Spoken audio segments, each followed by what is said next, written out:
Welcome home to USA Global TV and Radio, a place where dreams take flight, with authentic storytelling, diverse perspectives and meaningful conversations, where global stories unite and bridges are built beyond all borders. Discover world-class education, entertainment, hope and inspiration.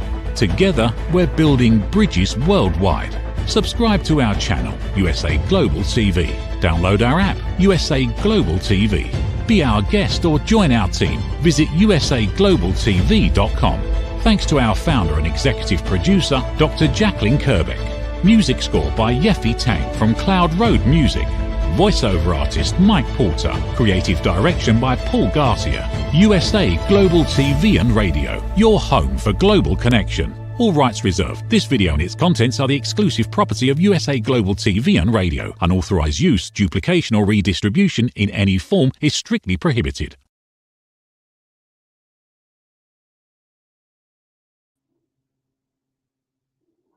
Good afternoon, everyone, and happy Monday. Thanks again for tuning in to the Holistic Alternative. I am Ann Mejia, and I'm delighted to have you with us today. We have a truly special guest joining us. He's a well-known actor, best recognized for his roles on HBO's The Wire and We Own This City. Beyond his acting career, he's a remarkable example of resilience.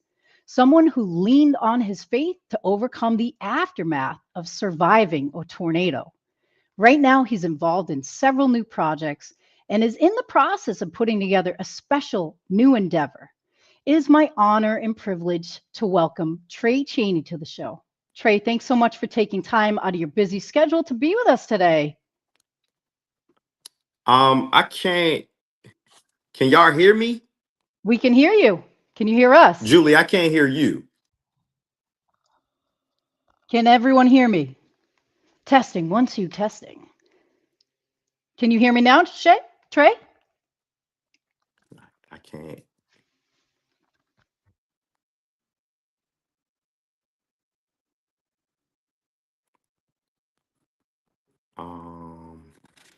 There we go. Can you hear me now? Testing, 1, 2, testing. Okay, I can hear you now. You can hear me. Hold up. Whatever you just did, then I could hear you. Let me see something. You got it. Technical difficulties, everyone. You never plan for these. Can y'all hear me now? We can hear you. Can you hear us? I don't know why I can't hear you, Julie. That is very weird. My mic is working. Sorry, just to jump in, I can hear both of you totally fine. Just so you know. Yeah, because I can't hear Julie. That's weird. I can hear both of you. Why don't we take a commercial break while we figure out what's going on? Okay. Take a quick break, everyone. We'll be right back. Thank you. All right, thank you. Is it true? Is it kind? Is it necessary? In a world quick to judge, one book dares to reveal the hidden cost of silence. Discover holy but harmful, the silent sin of judgment, how hidden judgments destroy relationships and damage lives, by Dr. Jacqueline Kerbeck. The Amazon #1 bestseller that's transforming the way we understand ourselves and the way we see others. Pick up the companion workbook to uncover your own hidden judgments and learn how to break free from them. Available now on Amazon and at fine bookstores worldwide. Testing. Hi, everyone. We're back. Let's see if we can figure this out. Can everyone hear me? It's something. Trey, can you hear me now? I don't know why I can't hear. Trey, can you hear me now? Figuring it out. That's really weird. The camera. Gotta love the technical difficulties. Let's take a look here and see what's going on. Man. Hi, I'm going to jump back in. I'm thinking, Trey, can you log off and log back in, and maybe that will... Yeah, let me do that. Okay. All right, thank you. Thanks so much. In the meantime, Julie, you can carry on. Absolutely. Sometimes this happens. You have technical difficulties. There's nothing we can plan for on this. Everything was working backstage prior, but we're excited to have Trey on, and let's try this again in a moment here. Thank you guys for bearing with us through the technical difficulties.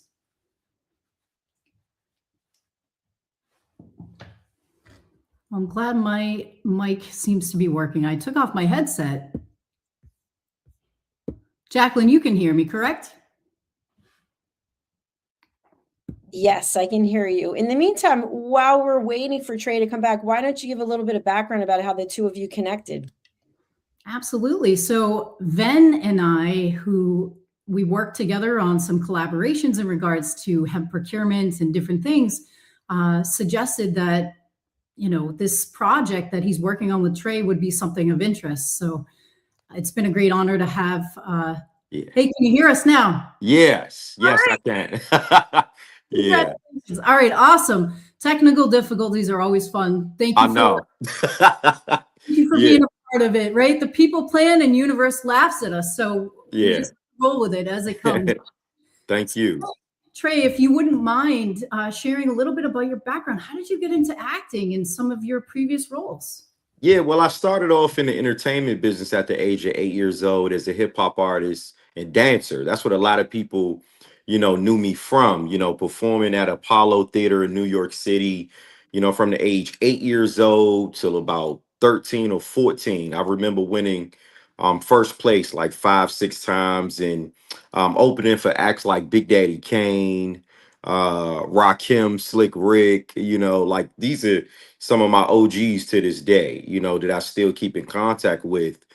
And, just starting off at a very young age, I always tell people I knew what I wanted to do at 8 years old. A lot of 8 year olds in elementary school, they just, they go to school and they might not necessarily know, but my mom and dad, it was always instilled in me just to be in the entertainment business. I come from a huge family of entertainers that love music, that love rap, that love acting. And I want to say, just to fast forward from 8 years old to maybe like 18, I think I did my last dance performance at 18 years old in my hometown, which I'm originally from Fullsville, Maryland, Washington, D.C.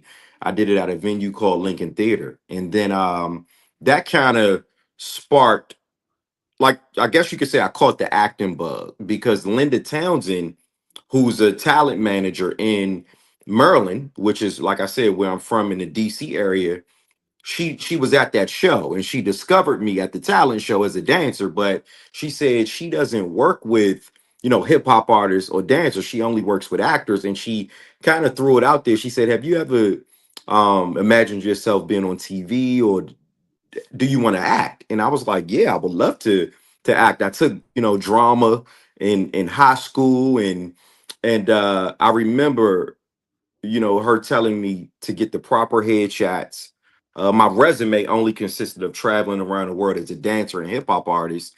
So she said she could still work with the fact that I came from that music dance background, because the thing that she loved was I wasn't stage fright.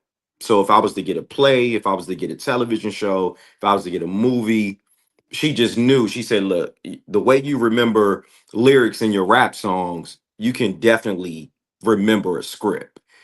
So make a long story short, the first job that Linda Townsend submitted me for as an actor in the year 2001 was The Wire.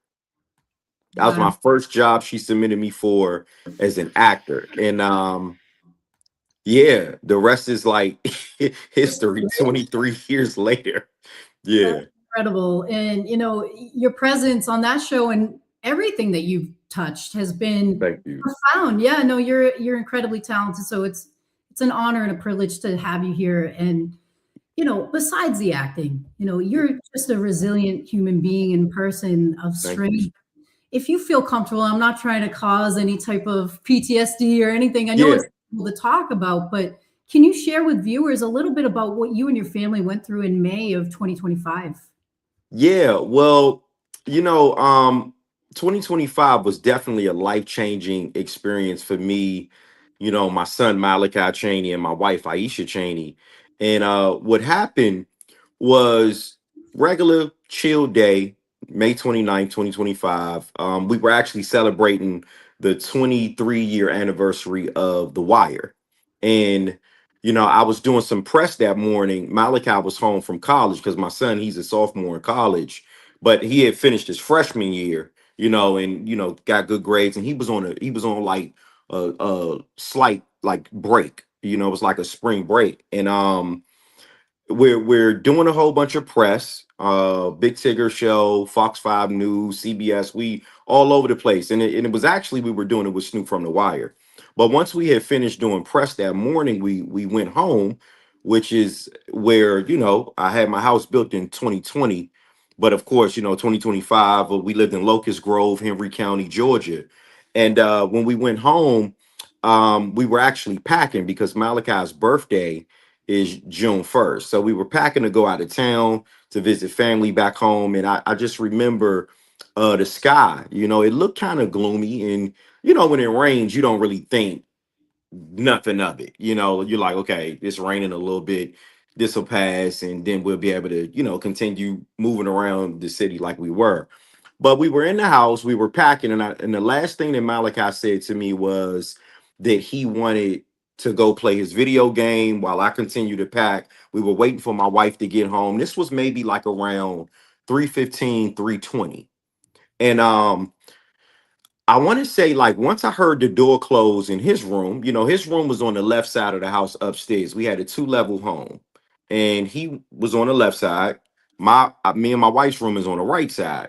So for some reason, he went in his room. I could hear him in there playing the game with his friends or whatever online because it was just him in his room. And then I sat on the edge of my bed and I was texting. I was texting family members that were on the way, and for some reason, I was fully clothed because I was getting ready to take my clothes off to shower, take a nap, and wait for my wife to get home. But I was fully clothed, and for some reason, like instantly, it sounded like it was a train in my beside me, like almost in my backyard because my bed, the way it sits, I'm looking out to my backyard, but it sounded like a train was like in my house. It was beside me, and then everything just kind of went pitch black. And next thing you know, I looked at my walls flat towards my face, my TVs, my dressers, everything you could think of in my house, and my body levitated in the air.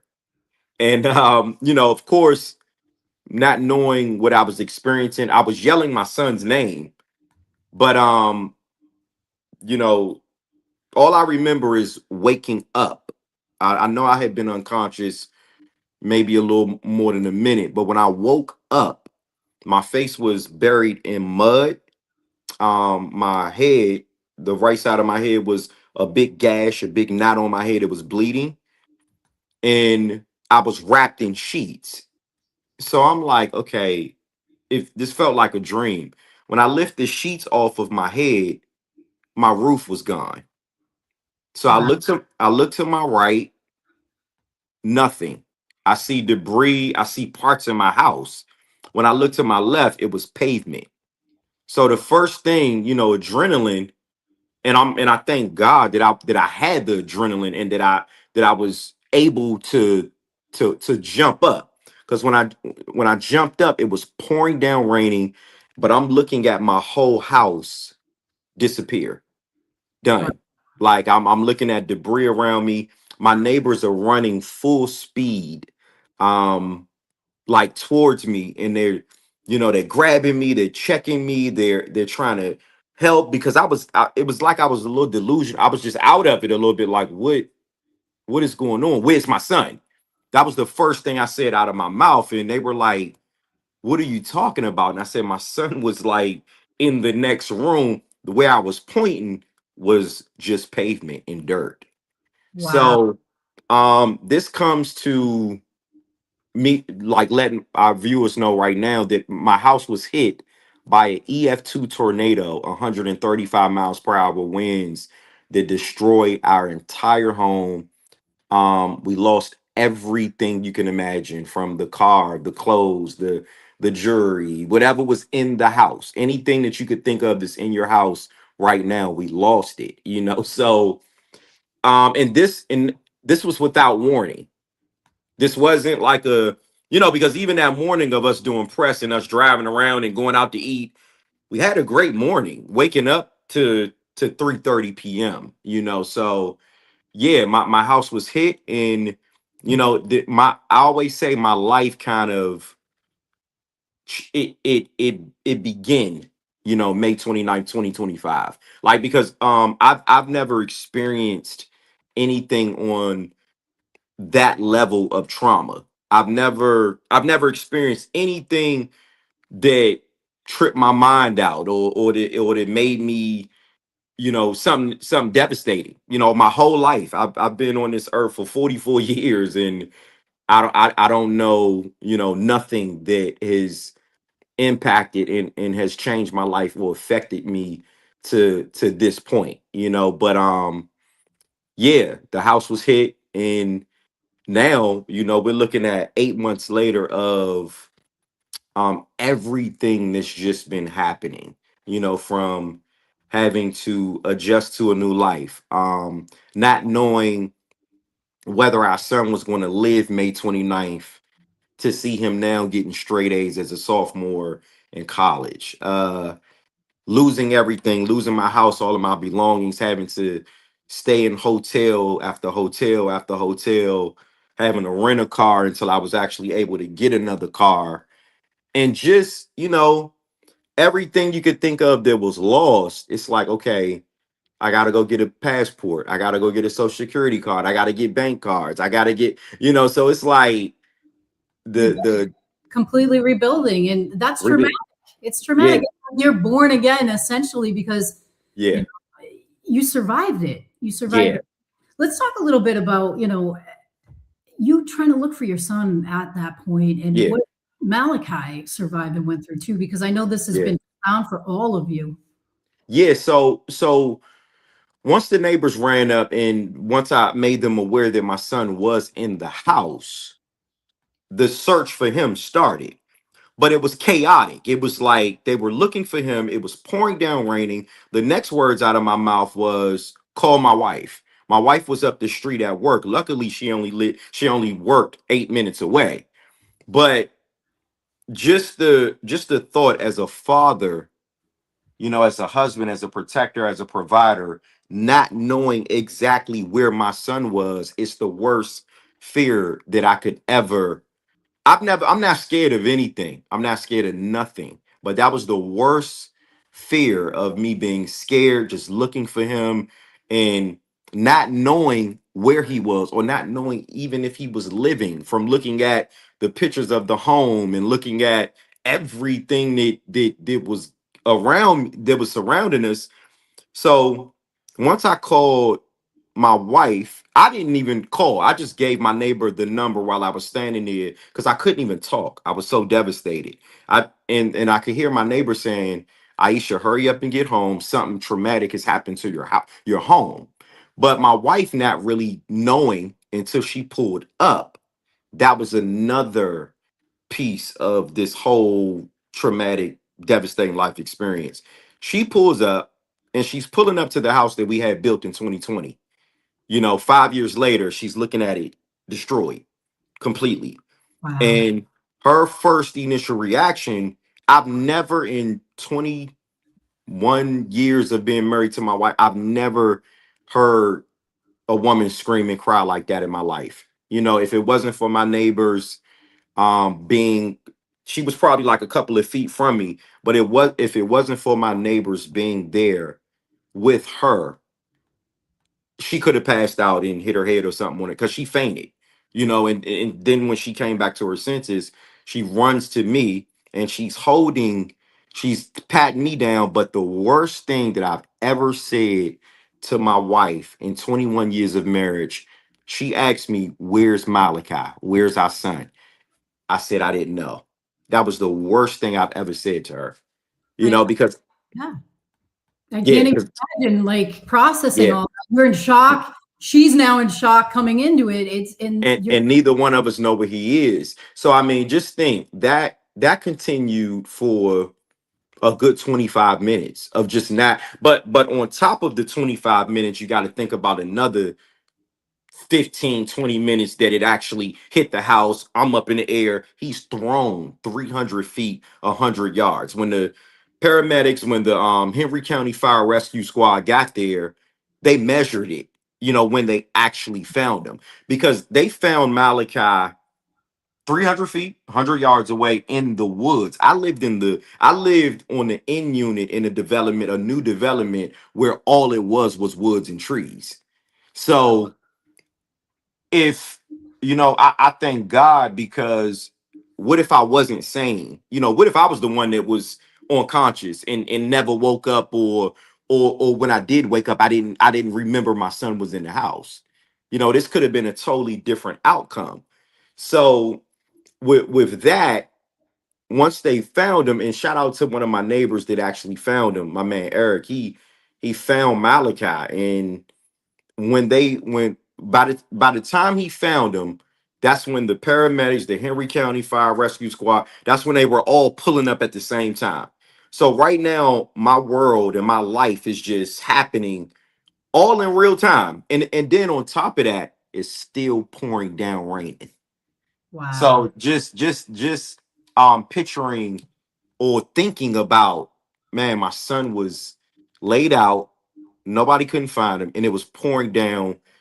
I mean, that could have, he could have choked on water, just being unconscious out there like that. But once they put him on a stretcher and they rolled him around, he was making noise. He was yelling in pain.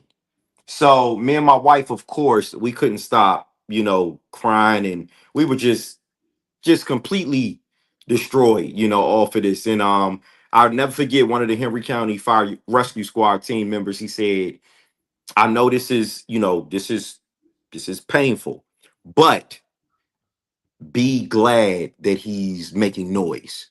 It was almost like a baby being born, Yeah. because it's like, when that baby comes out and that baby's not making no noise, then you got a problem. Absolutely. So the fact that, once he gave us a little bit of, relief, just a little bit. But, once the ambulance was there, we thought we were going to the same hospital as my son.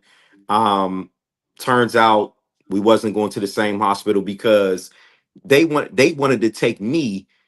I had to get x-rays because of the trauma from my head. I had a gash, and I'm like, no, I'm okay. I want to go with my son. They're like, no, you got to get treated as well. Right. But Malachi's injuries were a lot more intense and a lot more worse than what I had went through. I fell with the house and collapsed, woke up with the gash. He was thrown 300 feet. So that means, if you picture it or if you think about it, being thrown 100 yards the size of a football field out of the window. I mean, that's just, this kid is playing a game and you're thrown, so it's like, Crazy. oh yeah, so he had to be rushed to Grady Hospital, the trauma unit. I went to Piedmont Hospital Center, which was close, but yeah, he had to be rushed there. And some of the injuries, Julie, was broken ribs, every bone in his face fractured, broken neck, punctured lungs, bleeding on the brain, so he has a brain injury, for life. But to see the miracle of over time, the course of him, the ribs healing, the metal plate that he has in his face, the neck brace comes off in July. It came off in July.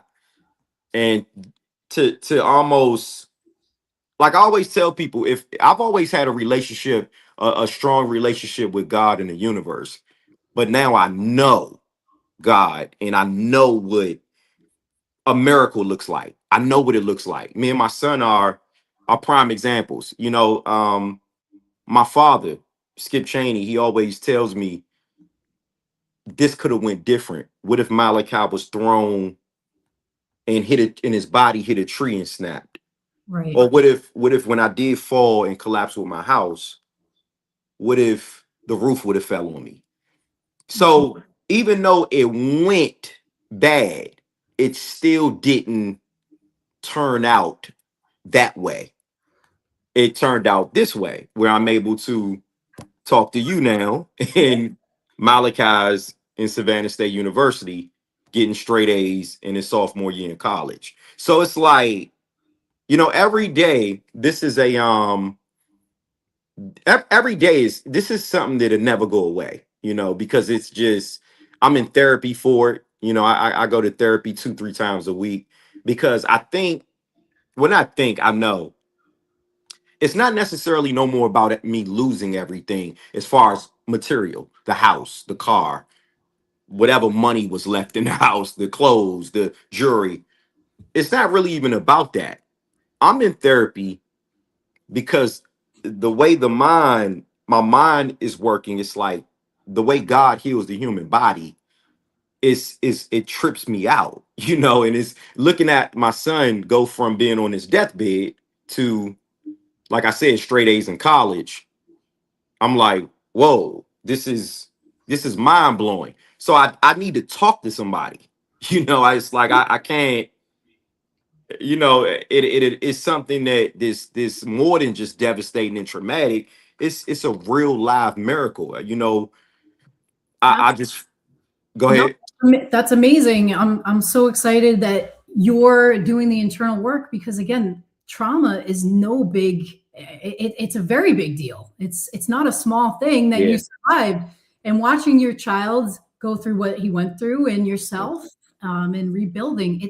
It's no easy task. So Yeah. I commend you for doing the things that you need to do to heal internally. And to your point, faith is everything. Your Yeah. perspective and how you handled it Mhm. is tremendous. So thank you for sharing that. I know that's really a difficult piece to discuss.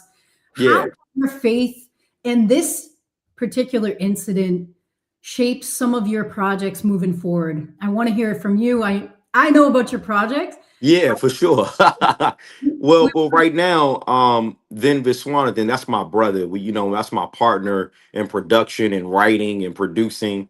And I've decided to turn tragedy into triumph. Meaning, we working on a project right now, a documentary TV series called Reborn by the Storm. It's a book, it's a movie, it's a TV series, it's a doc, and Reborn by the Storm is telling the actual story word for word, because who better can tell a story but the people that survived it, so I want this to serve as an inspiration and a motivational tool for people, to let them know that you can overcome. As crazy as it may sound, to be living where we're living at now, to be, constantly rebuilding our lives. And I mean, yeah, it's still painful. It's still painful, it still hurts.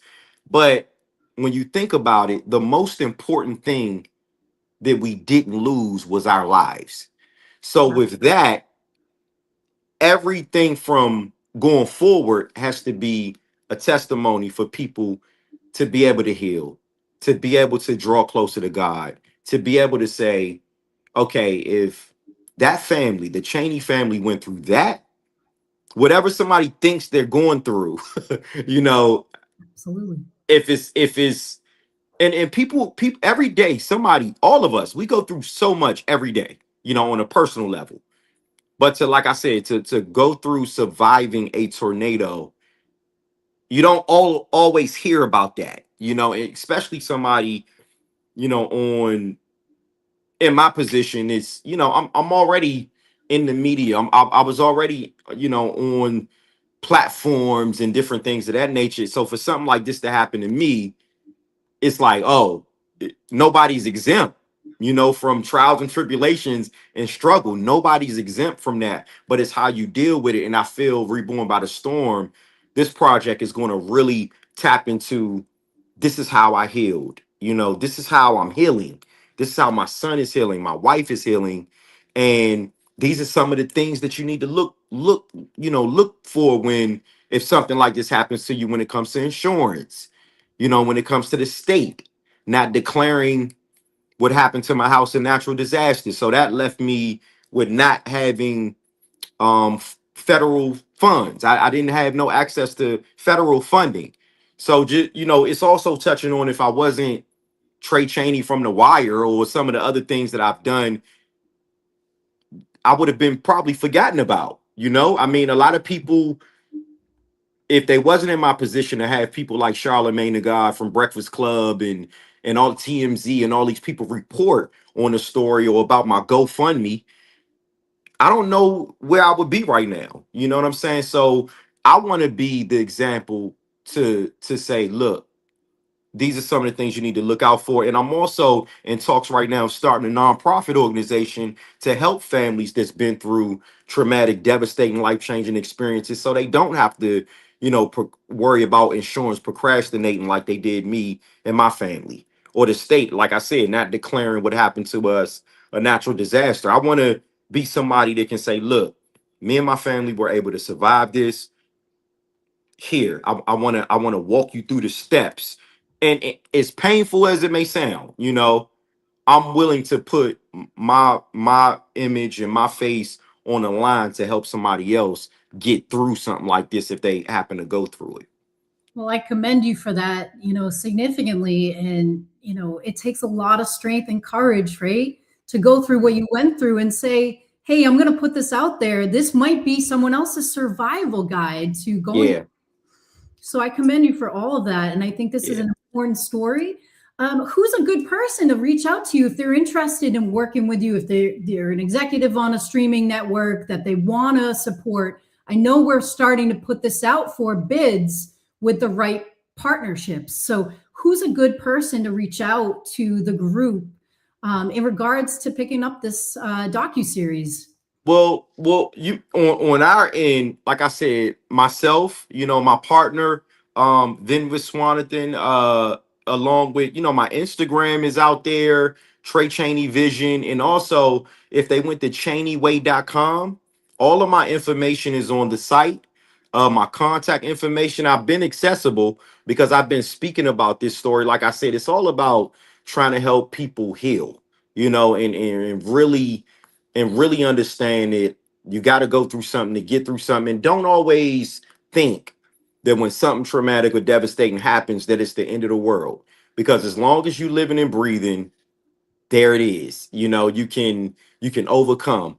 But ChaneyWay.com is my website. And my contact info is on there. And like I said, I'm on Instagram, Trey Chaney Vision. People can hit me up, and we're all connected. Like I said, me, my partner Vin, you, Julie, you know, all of us are connected in a way where I feel almost like I know something big is coming out of this, because like I said, it's a true story, you know, and you're hearing it from my mouth.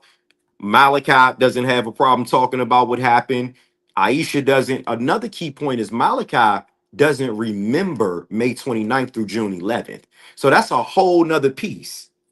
Him waking up in Shepherd Center, this was after he had went through everything he went through, being in ICU for 2 weeks. And he woke up in his rehabilitation phase. So having to tell a story and go back to the house, he wanted to go see the house. He's like, I wanted to see what I survived, you know, but that's a piece within itself, because even the way he's taking it, it's like, thank God I survived it. You know, thank God I'm living to talk about it.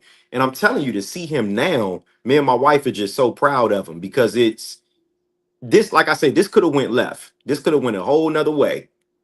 But for the grace, right? They say so. Grace and mercy. Yeah.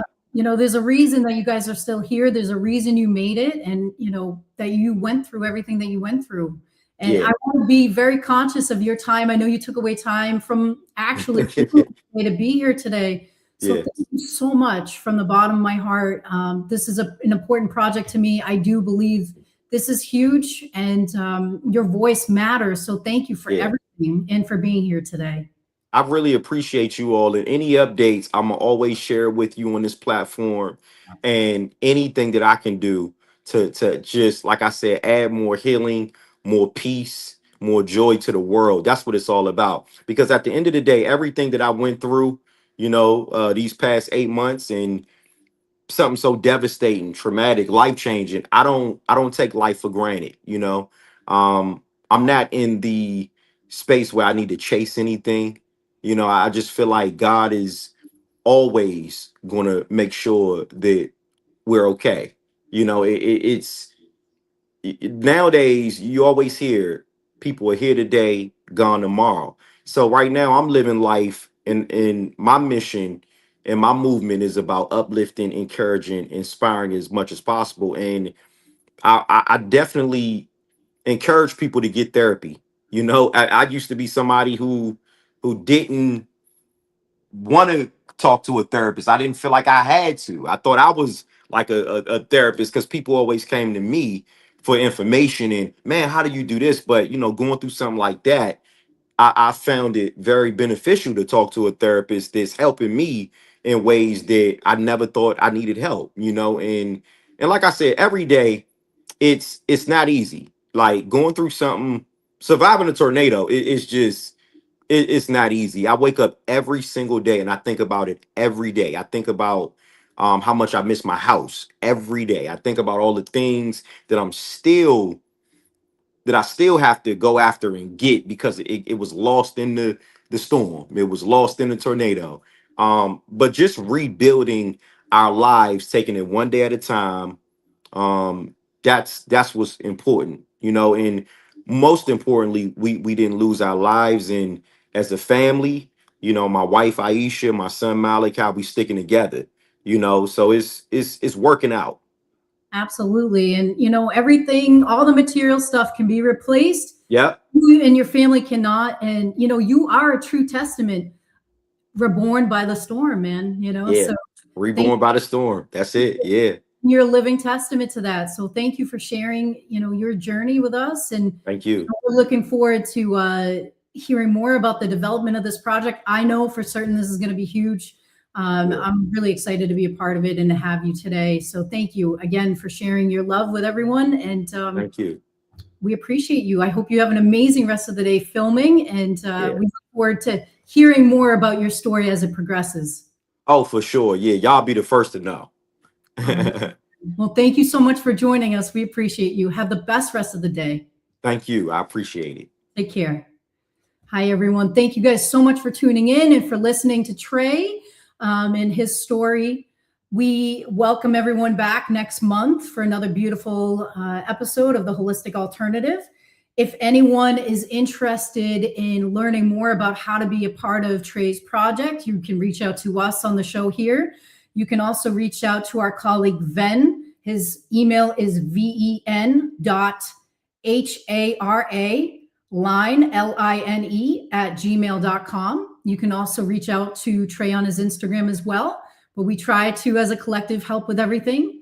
Thank you guys for watching and for being a part of our segment today. Please spread love, and we'll see you in a few weeks for our next show. Take care.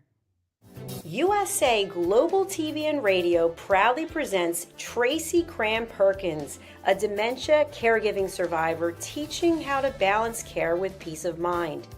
#1 resource for dementia caregivers. It's the book Dementia Home Care: How to Prepare Before, During, and After. Over 17,000 copies sold of this must-have guide. And now a testimonial from Tracy Smith. If I was to describe this book to someone who is going through a similar situation, I would underscore how important it is to have some sort of a tool or a guidebook to help you through certain stages. And there's so many, it's such an unknown topic to the average person. And to have this as a reference is essential. It's going to help you get through it personally, as well as help your loved one manage. To learn more, go to TracyCramPerkins.com. Tracy Cram Perkins is an award-winning author. She's also the host of Dementia Home Care television show. Watch it here on USA Global TV and Radio. Thank you, viewers and listeners of USA Global TV and Radio, for joining us today. We're honoured to have your time and attention as part of our global community. At USA Global TV and Radio, we believe in the power of authentic conversations, meaningful connections, and creating a world of possibilities together. Want to be part of something bigger? Join our team of elevated listeners at usaglobaltv.com, a space where your voice matters and your ability to listen transforms relationships. Stay connected with us across all our platforms for thought-provoking discussions, expert insights, and empowering stories. Subscribe to our channels at youtube.com/c/USA Global TV. Follow us on social media and explore the endless opportunities we're creating for growth, learning, and inspiration. Together, we're not just broadcasting, we're building bridges and changing lives one conversation at a time. For inquiries, contact us at info@usaglobaltv.com. Music by Johnny Dyes. Produced by Executive Producer and Director Dr. Jacqueline Kerbeck. Voiceover by Mike Porter. Creative Direction by Paul Garcia. All rights reserved. Copyright 2025. Visit usaglobaltv.com to view our full terms and conditions.